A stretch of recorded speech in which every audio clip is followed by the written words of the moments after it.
Intanto un buongiorno, perché purtroppo abbiamo questo tempo inclemente, ma cerchiamo di tenere duro lo stesso e che magari nel pomeriggio possa cambiare un po' per poter inaugurare le meridiane di Aiello 2009 con la banda, facendo partecipare anche la gente.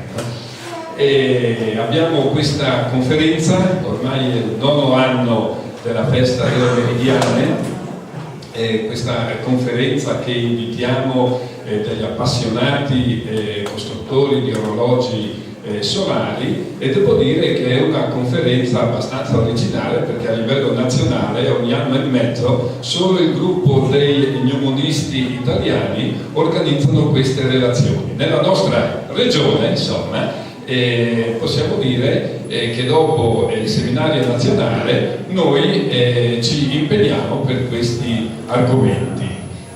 Sono naturalmente impegni non da poco, perché richiedono di intervenire naturalmente sulle pareti per costruire queste meridiane, ma anche per la presenza del cattivo tempo devo dire che almeno le meridiane rimangono e possono essere consultate da tutti. Quest'anno abbiamo delle persone che sono già abitudinarie per noi, ma anche qualche persona nuova che fa parte, diciamo, delle relazioni di oggi. Abbiamo Morena Maresia, che viene da Nimis, e poi nel dettaglio ve la presenterò.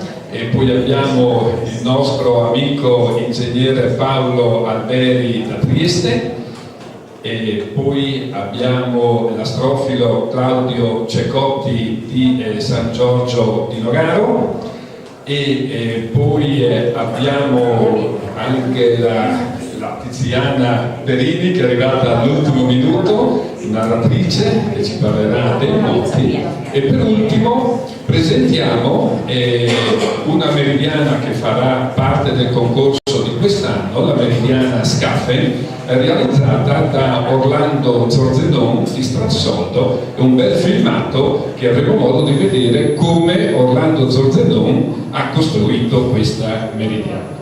Prima di procedere con gli interventi, passerei la parola al nostro giovane assessore Tommaso Pinatta, assessore alla cultura, per un saluto.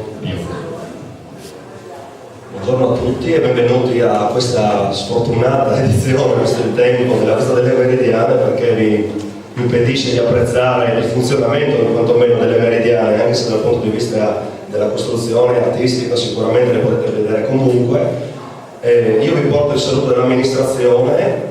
Sarò brevissimo, perché penso, insomma, la cosa più interessante a questo punto sia ascoltare i vari interventi successivi.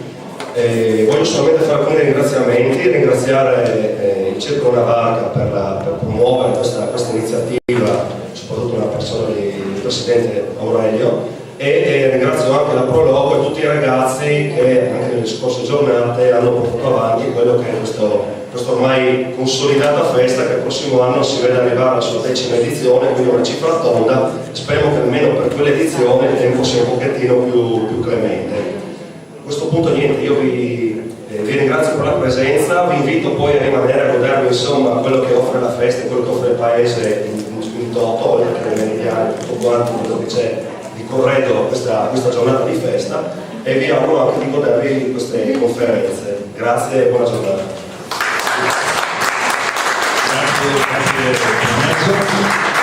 Quindi un ringraziamento anche a chi ci ospita in questo museo, al Conte Formentini, che è proprietario di questo bellissimo stabile. Il museo naturalmente è uno dei più forniti a livello nazionale di attrezzature di fine 800 ed inizio 900 proprio ha oltre 20.000 pezzi, pensate, è possibile visitarlo o la domenica pomeriggio, che è aperto a tutti, oppure anche durante la settimana, ma solo per gruppi e con appuntamento. Quindi un grazie al Conte Formentini che ci dà la possibilità non solo di poter usufruire di queste sale, ma anche di aver potuto realizzare qui nel cortile proprio il cortile delle Meridiane, dove sono presenti 16 orologi solari che segnano i vari metodi che l'uomo ha utilizzato dall'antichità fino ai giorni nostri per misurare il trascorrere del tempo.